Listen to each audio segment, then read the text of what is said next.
Hello, and welcome to the 7th Annual World Investor Week, and today specifically, welcome to World Financial Planning Day, also in its 7th year. I'm Dante De Gori, the Chief Executive of the Financial Planning Standards Board, the non-for-profit standard-setting body for the global financial planning profession. FPSB's mission is to establish, uphold, and promote worldwide professional standards in financial planning.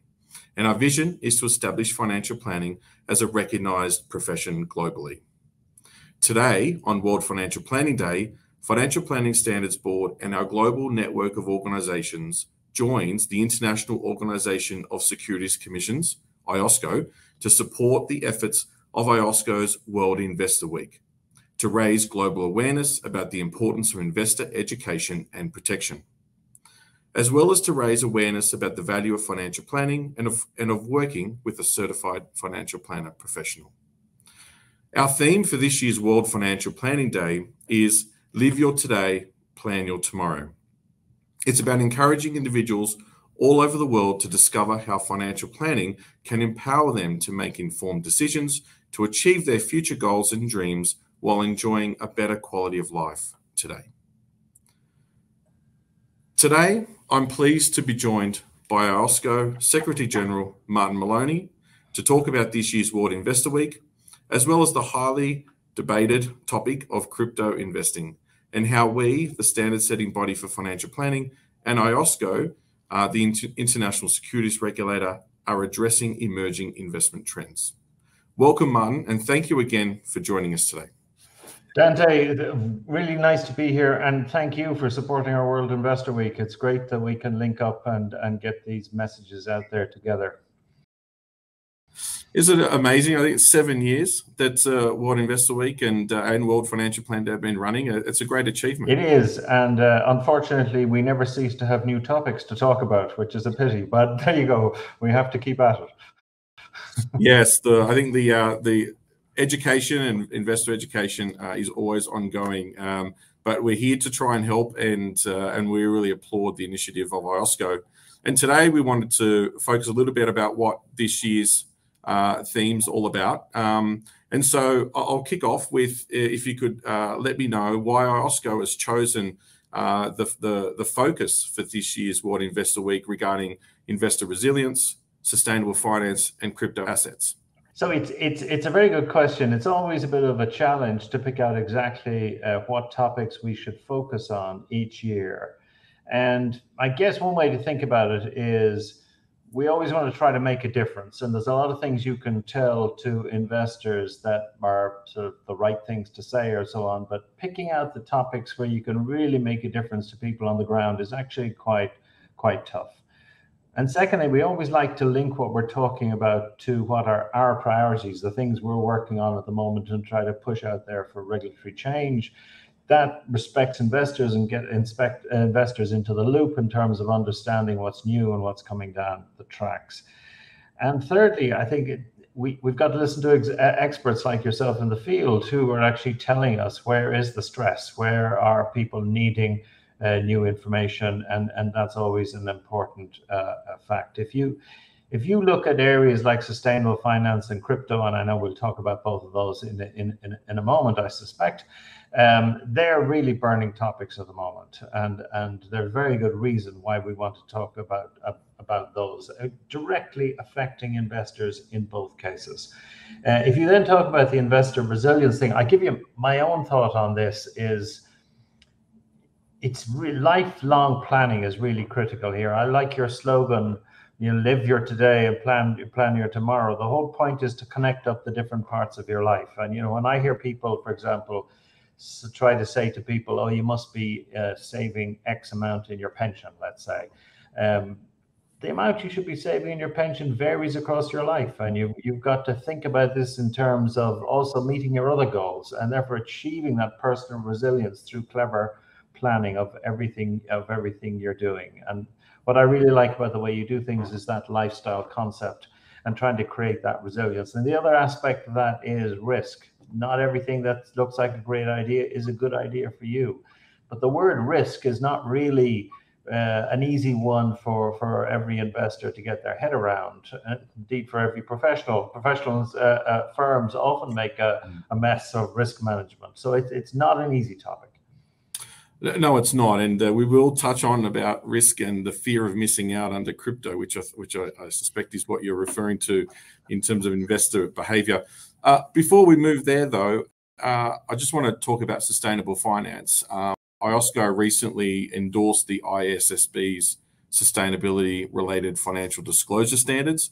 Could you just share with us what does this mean for investors and why is this important? This is part of a kind of a multi-year plan we have to sort out a problem which really emerged in the last decade and arguably has its origins much earlier, around the fitness of financial markets to provide investment products to people that are suitable for people who want to invest in products that are having a positive sustainability impact rather than a negative sustainability impact. It makes no sense from the point of view of a lot of investors to be planning for your future, investing for your retirement, and then investing in products that are damaging the environment and creating deterioration in the kind of weather and other things that lots of us have seen and so on. But the financial markets haven't been fit for this. It takes a long time to get them to be fit and ready to do this for people. And in the interim, if they're not fit, you can get what's sometimes called greenwashing, which is people being told that certain investment products have a certain standing, and honestly, they don't. And that isn't always a conspiracy on the part of the professionals. Sometimes the professionals just don't have the information to figure out what's the good product and what's not so good product. What we've been trying to do is fix the information problem. And there are two key pillars to it. One, we need to have global standards. So just like you do with accountants and the accounts of an investment, you need global standards that everybody who prepares the information has to meet. And that's where this comes in. This body was set up, they've come up with a set of global standards. We think everybody around the world is going to end up signing up to these standards, or even better, or going even further. That's their choice. But these standards as a kind of a minimum or something similar to these standards.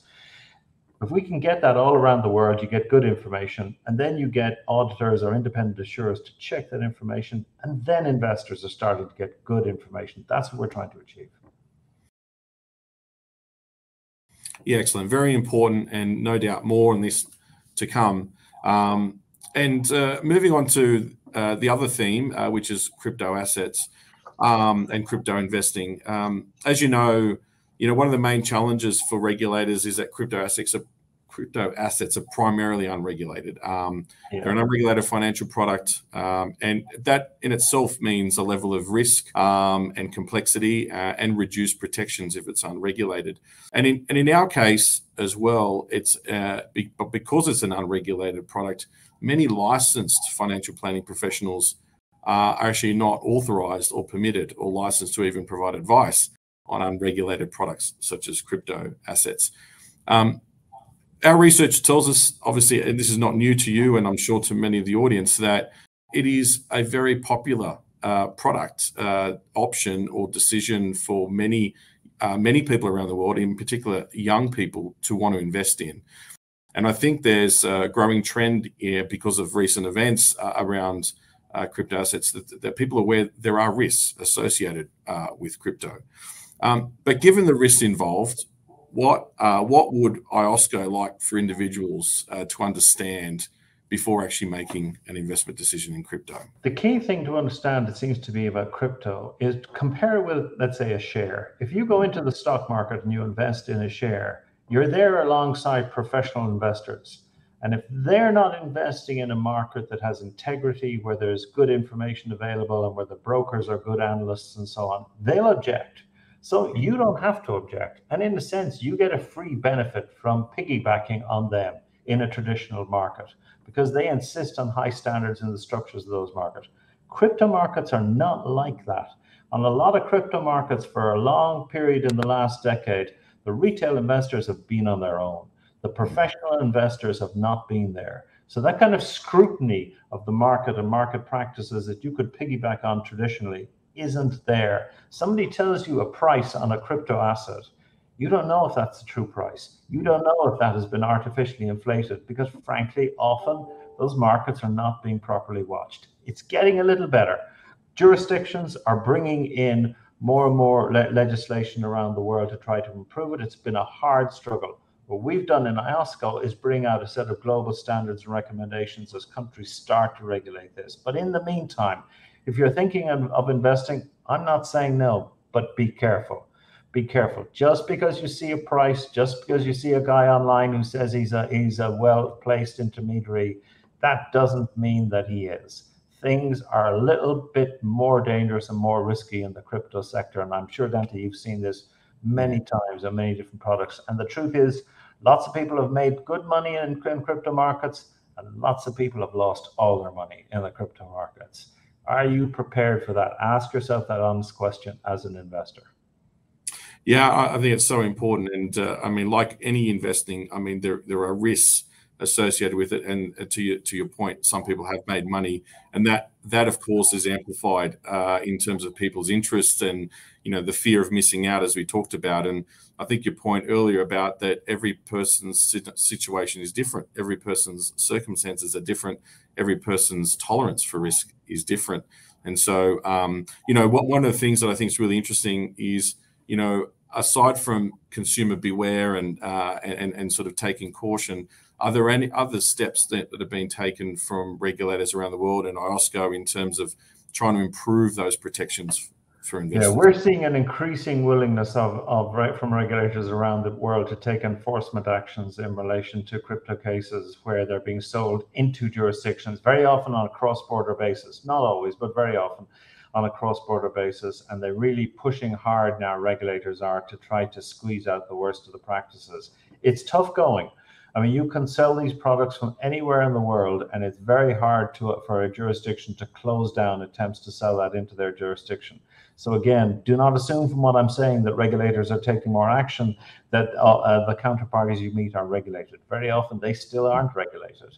And your advisors are constrained, as you mentioned earlier, when that happens. But we're seeing more action, we're seeing more legislation, we're seeing more enforcement action.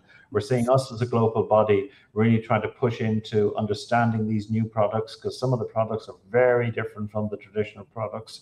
And we're actually publishing information so our members can understand some of these DeFi products and other things like that that are emerging in this marketplace, particularly the interesting ones that like promise you interest rates if you lend out your money that you can't get anywhere else in the conventional investment by lending out your money. Sort of rings alarm bells in your head if suddenly there's somebody willing to provide you with a much better rate of interest than everybody else. Why is he doing it? Yeah, exactly. I think it's very important that people do take note of what's going on and really think hard about that and before making any decisions. But equally, some people, you know, need the support of professionals and to try and get some advice and guidance. And so from your perspective, you know, what role do you think professional financial planning can play to support IOSCO and regulators and obviously protect consumers? Well, I hope it doesn't, Dante, undermine any sense of the professionalism of your profession. If I say, you know, very often what a professional advisor provides is common sense. Is just somebody to talk you through some very simple ideas. At the same time, a good professional advisor also knows the technical details of the product, and they also know some of the things that can mean that a product is not appropriate for you. Maybe also they know about products that you were not aware of that are actually out there that can help them, because a good professional will keep a keen eye on the market and will buy in themselves the information about lots of products that are out there and have access to platforms and so on where things are being sold. But in my mind, the most important thing a good professional advisor brings you is a voice of caution and a lot of common sense. Great words there, Martin. Thank you very much. I echo those as well. It is a bit of a common sense check sometimes. That is all it takes between a good decision and a bad decision.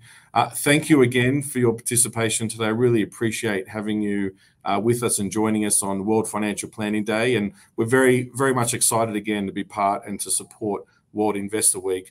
We hope the week is a fantastic week for everybody involved across the globe. So thank you again for your participation, Martin. It's a great pleasure to join you, and I hope the day goes well. And I know you put huge effort into it.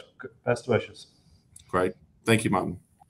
We here at FPSB value our partnership with IOSCO as we work together to advance financial literacy and capability.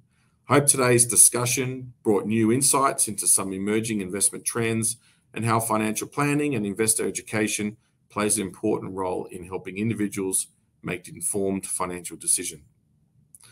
IOSCO and FPSB's network of organizations and the global CFP professional community will continue to work together to raise global awareness through financial and investor education efforts like World Financial Planning Day and World Investor Week. On behalf of the global financial planning profession, to all our viewers and our global CFP professional community, thank you for tuning in. To learn more about World Investor Week and about investor education events being hosted by the regulator in your territory, visit worldinvestorweek.org. And to visit our World Financial Planning Day website, that's worldfpday.org. To learn more about events and programs being hosted in your area by our network and the global CFP professional community, and learn more about financial planning, including insights from our new Value of Financial Planning Global Research Study. It's a pleasure. Thank you very much. Bye for now.